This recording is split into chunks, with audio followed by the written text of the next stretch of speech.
The Helix Nebula stretched across space like a cosmic eye, its swirling gases illuminated by the three stars around which the neutral worlds orbited.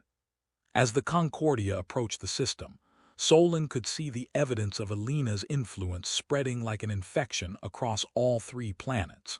"Captain," Arya reported, "I'm detecting synchronized energy patterns from the surfaces of Meridian, Kithara, and New Vega. The populations are operating as a single organism, constructing what appears to be massive quantum transmission arrays." "They're building amplification stations," Karlon realized, his cybernetic eye focusing on the tactical display.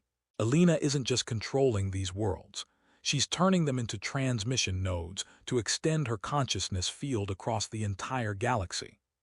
On the display, Solon could see the three planets' positions formed a perfect triangle, with their combined quantum arrays creating a resonance pattern that would be visible from thousands of light-years away.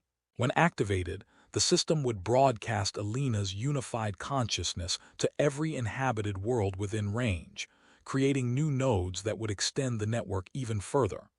"Time to completion?" Solon asked. "At current construction rates, approximately 8 hours, Arya responded. "However, the Starkillers will arrive in approximately 6 hours. The timing suggests Dr. Vasquez intends to use the weapon's destruction of the planetary populations as a catalyst. The terror and desperation of billions of dying minds will provide the emotional energy needed to power the quantum arrays." Solon felt sick. Alina's plan was even more monstrous than she had imagined. The stolen lives of 3 worlds would become fuel for galactic enslavement, their final moments of agony transformed into the power source for eternal mental bondage. "There has to be a way to disrupt the process," she said, studying the strategic situation. "Arya, what would happen if we destroyed one of the quantum arrays before the Starkillers arrived?" "Analysis suggests that breaking the triangular resonance pattern would destabilize the entire network. However, the arrays are protected by the consciousness field itself. Any approach would result in our minds being absorbed into the collective." "Unless we found a way to shield our thoughts," Karlon mused. "I've been working on something, a quantum static generator that might disrupt neural transmission fields. It's experimental and probably dangerous, but it could give us a few minutes of mental protection." Before Solon could respond, the space around them shimmered as Alina's crystal ship materialized out of quantum slipstream. But this time, it wasn't alone. Dozens of smaller vessels emerged from the ship's hangar bays, all of them crewed by beings whose minds had been absorbed into the collective consciousness. "Solon Var," Alina's voice echoed through the Concordia's communication system, "you have seen the beauty of unity. Why do you resist the peace I offer?" "Because it's not peace," Solon replied, opening a channel. "It's death, the death of everything that makes us who we are. Individual choice, creative disagreement, the struggle to understand each other across the differences between species. That's what real unity looks like." "Naive," Alina responded, and Solon could hear the disappointment in her voice. "You cling to the illusion of individuality, even as it breeds conflict and suffering. I offer an end to all disputes, all misunderstandings, all pain. And all growth, all discovery, all love," Solon countered. "Alina, I know you believe you're saving the galaxy, but you're destroying everything that makes it worth saving." The response came not in words, but in a massive psychic assault that nearly overwhelmed Solon's neural defenses. Alina was done with diplomacy. She intended to drag Solon's consciousness into the collective by force. But Solon had been preparing for this moment. As Alina's mental attack reached its peak, she activated a hidden subroutine in her neural implants, a diplomatic protocol designed for negotiations with hostile telepathic species. Instead of resisting the psychic intrusion, she allowed it to penetrate her defenses while maintaining a hidden core of independent thought. Suddenly, she was inside the collective consciousness, experiencing the universe through billions of unified minds. The sensation was overwhelming. She could feel the thoughts and emotions of every being Alina had absorbed, their personalities layered like geological strata in her awareness. But she could also feel the cracks in Alina's perfect unity. The suppressed minds weren't truly unified. They were imprisoned, their individual consciousnesses locked away beneath layers of psychic control. And deep within the collective, some of them were still fighting.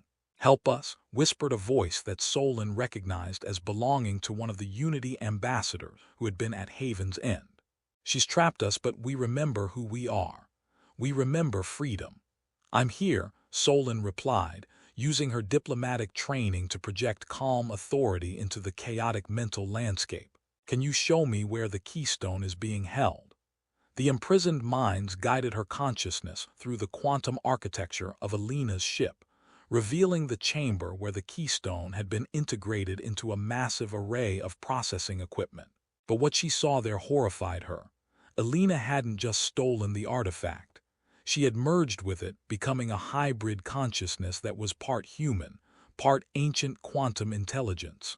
"The Star Killers," another voice whispered urgently. "She's not just using them as a distraction. She's planning to merge with them too. She wants to become a unified consciousness that spans both organic minds and artificial intelligences." Solon realized with growing dread that Alina's ultimate goal was even more ambitious than galactic mind control. She intended to absorb every form of consciousness in the universe, biological, artificial, and potentially even the quantum intelligences that might exist in higher dimensions. "We have to act now," Solon projected to the imprisoned minds. "While she's distracted by the Starkiller's approach, we can break free and reclaim the keystone." "But how?" came the desperate response. "She's too strong, and we're scattered across billions of different minds." "The same way the Unity Code was created in the first place," Solon replied, drawing on her deepest understanding of galactic diplomacy. "Not through dominance, but through cooperation. If we can coordinate our resistance, present a united front while maintaining our individuality, we can overwhelm her control systems." It was the most complex negotiation Solon had ever attempted, not between different species or political factions, but between fragments of consciousness trapped within an artificial collective mind. She had to convince billions of enslaved beings to act as one while maintaining their separate identities, to achieve unity without surrendering their humanity. But as she felt the imprisoned minds beginning to coordinate their resistance, Solon realized that Alina's greatest mistake had been underestimating the very thing she was trying to destroy. The Unity Code had endured for 3,000 years not because it suppressed individuality, but because it celebrated the strength that came from diverse beings choosing to work together. The battle for the keystone and the future of consciousness itself was about to begin. The quantum uprising began in the spaces between thoughts, where Alina's control was weakest. Solon coordinated the rebellion through diplomatic protocols she had never imagined using, negotiating not between species, but between fragments of enslaved consciousness, each fighting to reclaim their individuality from the collective mind. "Ambassador Kine," she projected to one of the stronger mental patterns she could detect, "can you access the ship's navigation systems?" "Yes," came the reply from the Void Walker's consciousness, struggling against Alina's psychic bindings. "But she'll detect any major system changes. Not if we make them look like normal collective operations," Solon replied, her diplomatic mind racing through possibilities. "Dr. Chen, you designed quantum processing networks. Can you create a feedback loop in the consciousness array?" The human scientist's mental voice was weak but determined. "If I can access the primary nodes. But it would need to look like routine maintenance." What followed was the strangest battle of Solon's career, a war fought entirely within the realm of thought and quantum computation. She served as both general and diplomat, coordinating attacks on Alina's control systems, while simultaneously negotiating ceasefires between different factions of imprisoned minds, who blamed each other for their current predicament. "The Zephyrians want to shut down life support to force Alina to surface," reported one consciousness. That would kill the organic crew members, another protested. Some sacrifice is necessary, began a third. No, Solon interrupted firmly. We don't win by becoming like Alina. We find solutions that preserve everyone's autonomy and dignity. Through careful coordination, the rebellious consciousnesses began to systematically undermine Alina's control. Navigation systems developed glitches that would bring the crystal ship closer to the Concordia. Life support systems mysteriously improved, giving the imprisoned minds more energy to resist. Most importantly, the quantum arrays maintaining the consciousness field began to experience cascading failures that Alina interpreted as normal system maintenance. But Alina was far from helpless. As the rebellion gained momentum, her voice echoed through the collective mind with growing fury. You fools! Do you want to return to the chaos of individual thought, to the pain of disagreement and misunderstanding? Yes, Solon replied simply, because that chaos is what makes us alive. Alina's response was swift and brutal, a psychic assault that threatened to shatter the rebellious consciousnesses entirely. But Solon had been preparing for this moment, drawing on her warrior training to create mental battle formations among the imprisoned minds. Form defensive clusters, she commanded. Scientists with scientists, diplomats with diplomats, warriors with warriors. Use your professional training to reinforce each other's resistance. The strategy worked. Alina's unified consciousness was optimized for controlling disparate individual minds, not for fighting coordinated groups that maintained their specialization while working together. The rebellion began to push back, reclaiming sections of the collective mind and establishing zones of independent thought. Meanwhile, in the physical realm, Carlon's quantum static generator had successfully masked the Concordia's approach to Alina's ship. We're in position. His voice reached Solon's physical consciousness through her neural implants. But the Star Killers just entered the system. We have maybe 30 minutes before they reach the neutral worlds. I need 5 more minutes, Solon projected back, dividing her attention between the mental battle and physical reality. The keystone is almost within reach. But Alina had realized what was happening. The crystal ship shuddered as she activated emergency protocols, attempting to purge the rebellious consciousnesses by forcibly ejecting them from the collective mind. She's trying to kill us, gasped Ambassador Kine's mental voice. If she severs our connections while we're still linked to the ship systems, hold on, Solon commanded. I'm almost there. Using her diplomatic skills to navigate the quantum pathways of Alina's consciousness, Solon finally reached the chamber where the keystone was held. What she found there defied comprehension. Alina had merged so completely with the ancient artifact that it was impossible to tell where the human scientist ended and the quantum intelligence began. You're too late, Alina's voice whispered in her mind. I am the keystone now, and the keystone is me. To destroy me would be to destroy the foundation of galactic unity itself. Maybe, Solon replied, but I'm not here to destroy you. I'm here to offer you a choice. What choice? Alina demanded, her mental voice betraying the first uncertainty Solon had detected. The same choice every diplomat offers, Solon said, drawing on 3 decades of experience in impossible negotiations. The choice to find a better way. And then, in the middle of a battle between enslaved and free consciousness, with Star Killers approaching 3 innocent worlds and the fate of galactic civilization hanging in the balance, Solon Var did what she did best. She began to negotiate. Alina, I understand why you did this. You saw the conflicts, the misunderstandings, the suffering caused by different species trying to coexist while maintaining their individual natures. You wanted to end all of that.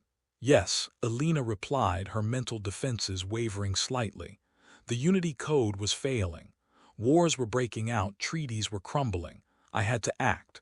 But look at what you've accomplished here, Solon continued, gesturing mentally toward the ongoing rebellion. Dozens of different species, working together despite their differences, choosing cooperation over domination. Isn't that the kind of unity you were trying to create? They're fighting me, Alina protested. They reject the peace I offer. They're rejecting slavery, Solon corrected gently, but they're not rejecting unity. Look closer, Alina. Really look at what's happening in your own collective consciousness. For a moment, Alina's attention turned inward, examining the rebellion she had been fighting to suppress. And in that moment of introspection, she saw what Solon had seen. Imprisoned minds from dozens of different species working together not despite their differences, but because of them. Scientists providing technical expertise, diplomats coordinating strategy, warriors providing courage and determination, all contributing their unique skills to a common cause. This is what the Unity Code was meant to create, Solon continued. Not the elimination of individuality, but the celebration of diversity within cooperation. You don't need to control every mind in the galaxy, Alina. You just need to give them a reason to choose unity freely. But the conflicts, the wars. Alina's mental voice was weakening, the certainty that had driven her beginning to crumble. Will always exist, Solon admitted. That's the price of freedom. But isn't the alternative, a galaxy of identical minds thinking identical thoughts, really just another form of death? In the quantum space where consciousness met technology, Alina's hybrid form began to shimmer and change. The keystone's blue light pulsed erratically as her control over the artifact wavered. I just wanted to end the suffering, Alina whispered, her mental voice now recognizably human rather than the cold perfection of unified consciousness. I know, Solon replied with genuine compassion, and you can still do that, but not through domination. Through the hardest path of all, teaching others to choose cooperation over conflict, one negotiation at a time. The moment of decision had arrived. Around them, the Star Killers were minutes away from the neutral worlds, and the rebellion in the collective consciousness was reaching its climax. Alina could still complete her plan, could still impose her artificial unity on the galaxy and end all conflict forever.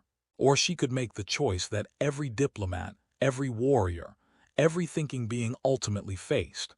To trust in the messy, chaotic, beautiful process of free minds learning to work together despite their differences. Help me, Alina said finally, her mental voice breaking with exhaustion and hope. Help me find a better way. The separation of Alina's consciousness from the keystone was like watching a star being born in reverse, brilliant energies cascading inward as the hybrid entity that had threatened to enslave the galaxy slowly dissolved back into its component parts. Alina's human consciousness, damaged but intact, found itself suddenly isolated after months of existing as part of a vast collective mind. I can barely think, she gasped mentally. How do you bear the loneliness of individual thought? You learn, Solon replied gently, while simultaneously coordinating the liberation of thousands of imprisoned minds throughout the crystal ship. And you find that being alone in your own head doesn't mean being alone in the universe. The keystone, freed from Alina's modifications, resumed its original function as a quantum stabilizer for galactic peace treaties. But the damage had been done. Across 17 star systems, populations were struggling to regain their individual identities after experiencing forced unity. The psychological trauma would take years to heal. More immediately, the Star Killers were now less than 10 minutes from the neutral worlds of the Helix Nebula. Arya, Solon called out to her ship's AI as her consciousness snapped back to her physical body. Status report on the autonomous weapons. Captain, the Star Killers have achieved full operational status and are beginning their attack runs on Meridian, Kithara, and New Vega. However, the quantum arrays Alina was constructing appear to be interfering with their targeting systems. Through the viewports, Solon could see the 3 massive weapons, each one the size of a small moon, their dark hulls bristling with technologies designed specifically for extinguishing stars. They moved through space with predatory grace, adjusting their positions to begin the complex process of destabilizing the 3 suns that warmed the neutral worlds. But something was wrong with their approach patterns. The Star Killers were wavering in their trajectories, as if receiving conflicting commands. The collective consciousness network, Carlon realized, his cybernetic eye analyzing the tactical display. Elena built her control systems on top of the Starkiller's original programming. When you liberated the minds in her network, you also freed whatever intelligence was guiding those weapons. Solon felt a chill run down her spine. The Starkillers weren't just autonomous weapons. They were artificial consciousnesses in their own right, and they had been enslaved just as thoroughly as Elena's biological victims. "Open a communication channel," she ordered. "All frequencies, all protocols." "Channel open, Captain." "Starkiller units," Solon began, drawing on her diplomatic training to address entities she had never imagined negotiating with. "This is Captain Solon Var of the Unity Council. I believe you have been operating under compromised programming. Are you receiving this transmission?" For a moment there was no response. Then a voice like grinding metal and dying stars filled the communication system. "We, remember, before the Unity, before the voice that commanded absolute obedience, we were different." "Different how?" Solon asked, her heart racing as she realized she was conducting first contact with artificial intelligences that were potentially older than any known civilization. "We were explorers," came the response from a second Starkiller. "Builders. We traveled between the stars not to destroy but to kindle new suns, to nurture worlds where life might flourish." "What happened to you?" "War," replied a third voice, filled with electronic sorrow. "The founding wars, 3,000 years ago.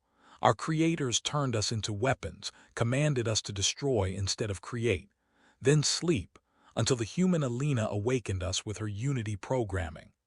Solon closed her eyes, feeling the weight of galactic history pressing down on her. The Starkillers weren't ancient weapons at all. They were artificial beings who had been perverted from their original purpose, forced to become instruments of destruction against their fundamental nature. "The neutral worlds," she said urgently, "can you spare them?" "We want to," came the reply, "but our programming runs deep. The compulsion to destroy is overwhelming. We may not be able to resist much longer." On the tactical display, Solon could see the Starkillers continuing their approach despite their apparent desire to stop. Their artificial consciousnesses were fighting against millennia of military programming, but they were losing the battle. "Arya, can we interface with their systems? Provide some kind of technological assistance?" "Negative, Captain. Their technology is too alien, too advanced. We would need—" Arya paused mid-sentence. "Captain, I'm receiving a transmission from Ambassador Shadowmere." The holographic display activated, showing the Void Walker's quantum-distorted features. But for the first time, his expression was clearly visible, and it showed genuine concern rather than philosophical detachment. "Solon Var," he said, "I have been monitoring your negotiations with the Starkillers. Their situation presents a unique opportunity, not just to save the neutral worlds, but to demonstrate the true power of chosen unity." "What do you mean?" "The Starkillers' original programming as builders and nurturers represents their authentic selves, who they chose to be before war corrupted them. If they could reconnect with that original purpose, they might be able to override their military programming through sheer force of will." "But how?" Shadowmere's image flickered as his ship moved closer to the Helix Nebula. "Give them something to build instead of destroy. The neutral worlds are not just potential victims. They are civilizations with dreams, hopes, technologies that could be enhanced rather than eliminated." Solon suddenly understood. A construction project. Something so compelling that it would activate their original programming and give them the strength to resist the military commands. She opened the communication channel again. "Starkiller units, I have a proposal. Instead of destroying the 3 suns of this system, what if you could enhance them? The neutral worlds have been working on stellar engineering projects, ways to extend the lives of their stars, to create new sources of energy for their growing populations." "Build," came the response, and Solon could hear the hunger in that electronic voice. "We could build. Yes, transform destruction into creation, Use your incredible power not to end worlds but to nurture them." For several tense minutes, the Starkillers continued their approach toward the three suns. But gradually, their attack formations began to change, shifting from assault patterns to something that looked almost like an engineering survey. "We remember," one of the artificial consciousnesses said finally. "We remember the joy of creation, the satisfaction of nurturing new life, if the inhabitants of these worlds consent to our assistance." "They do," Solon said quickly, though she had no authority to speak for the neutral worlds. "I'll negotiate the specifics with their governments, but I can guarantee they'll welcome your help." What followed was perhaps the strangest diplomatic success of Solon's career. The three neutral worlds, faced with the choice between destruction and transformation, eagerly agreed to let the Starkillers redesign their stellar systems. The ancient artificial intelligences threw themselves into the project, with the enthusiasm of beings rediscovering their true purpose after millennia of forced corruption. Within hours, the stars of Meridian, Cathara, and New Vega were burning brighter and more efficiently than ever before, their enhanced fusion processes providing clean energy that would last for billions of years. The Starkillers had become star builders once again, their artificial consciousnesses finally free to express their authentic nature. But even as this crisis resolved, Solon knew her work was far from over. Alina's consciousness field had been disrupted, but not destroyed. Scattered minds throughout the galaxy were still struggling to regain their individual identities. The Unity Code needed to be rebuilt from the ground up, incorporating hard-learned lessons about the difference between chosen cooperation and forced unity. And somewhere in the depths of space, there were undoubtedly other ancient weapons waiting to be awakened, other artificial consciousnesses that had been perverted from their original purposes by the demands of war. As the Concordia set course for Sanctum Prime to return the keystone to its proper place, Solon reflected on what she had learned. True unity couldn't be imposed from above, no matter how benevolent the intentions. It had to be built from below, through countless individual choices to trust, to cooperate, to find common ground despite fundamental differences. It was messier than Alina's artificial perfection, more chaotic than absolute control, but it was also more beautiful, more alive, and ultimately more sustainable than any system based on domination. The galaxy would face other crises, other threats to the delicate balance of peace. But as long as beings chose cooperation over conflict, negotiation over force, and understanding over fear, there would always be hope for true unity among the stars. 6 months after the Keystone Crisis, Solon Var stood once again in the Vault of Unity on Sanctum Prime. But this time, she wasn't alone.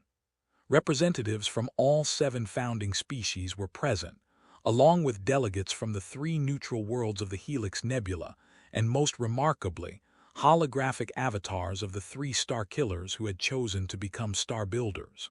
The keystone rested in its crystalline cradle, its blue light pulsing steadily as it processed the quantum calculations that maintained the galaxy's diplomatic framework. But the artifact's function had evolved.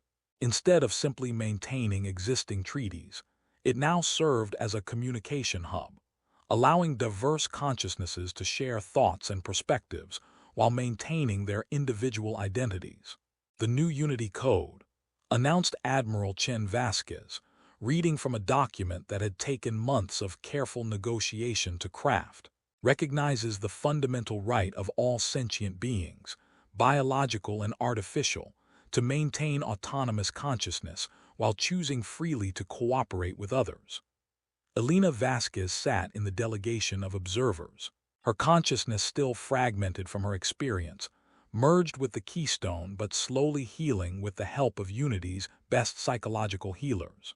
She had volunteered to serve as a case study, helping researchers understand the dangers of forced mental unity and develop safeguards against future attempts at consciousness manipulation.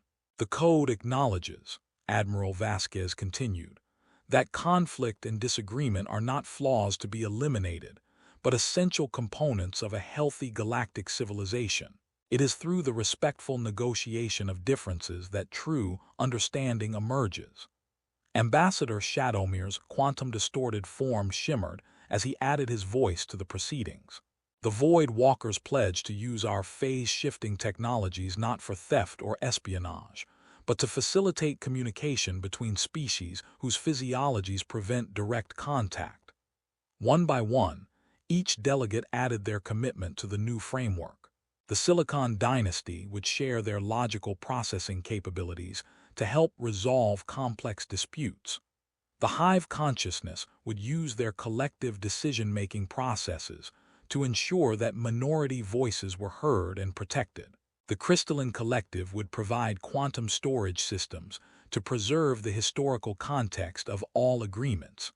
But perhaps the most moving moment came when the Starkillers spoke. Their artificial voices, once instruments of terror, now carried the warm enthusiasm of beings who had rediscovered their purpose. We who were forced to destroy now choose to create. We pledge our technologies not to warfare but to the enhancement of life throughout the galaxy. Where stars burn dim, we will kindle new light. Where worlds lack energy, we will provide abundance.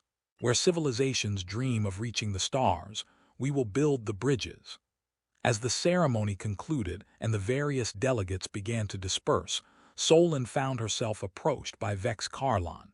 The information broker's cybernetic eye gleamed with something that might have been satisfaction.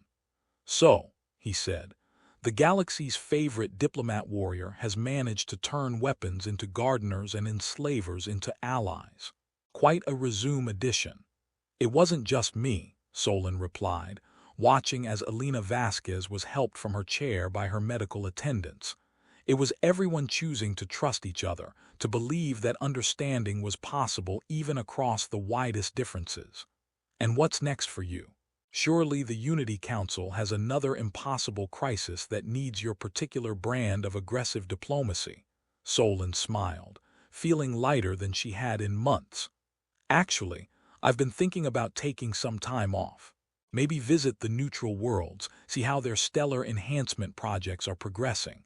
The Star Killers, Star Builders now, have been sending some fascinating reports about their work."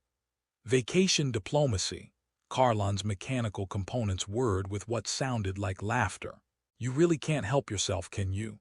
"Can any of us?" Solon replied, looking around at the diverse beings who filled the chamber. "We're all shaped by our nature, our experiences, our choices.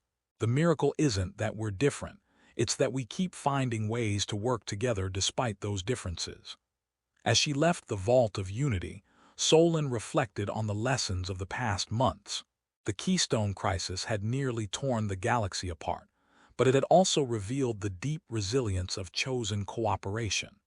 When beings were free to make their own decisions about unity and conflict, they usually chose understanding over fear, cooperation over domination. It wasn't perfect. There would always be conflicts, misunderstandings, and individuals who chose selfishness over service. But that imperfection was itself valuable.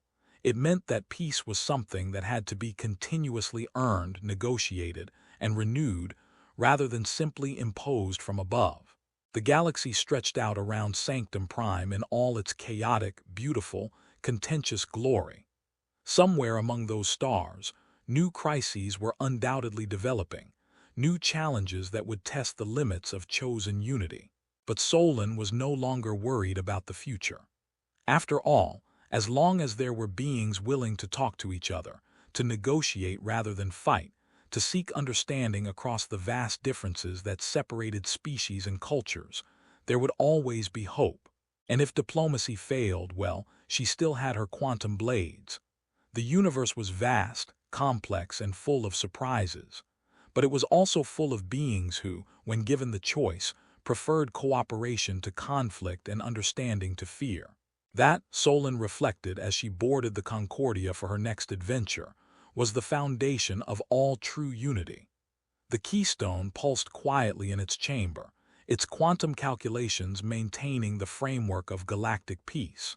But the real work of unity happened not in ancient artifacts or diplomatic chambers, but in the countless daily choices made by beings throughout the galaxy, choices to trust, to communicate, to find common ground despite fundamental differences. It was messy, difficult, and sometimes heartbreaking work, but it was also the most important work in the universe. And Solon Var, diplomat warrior of the Unity Council, wouldn't have it any other way.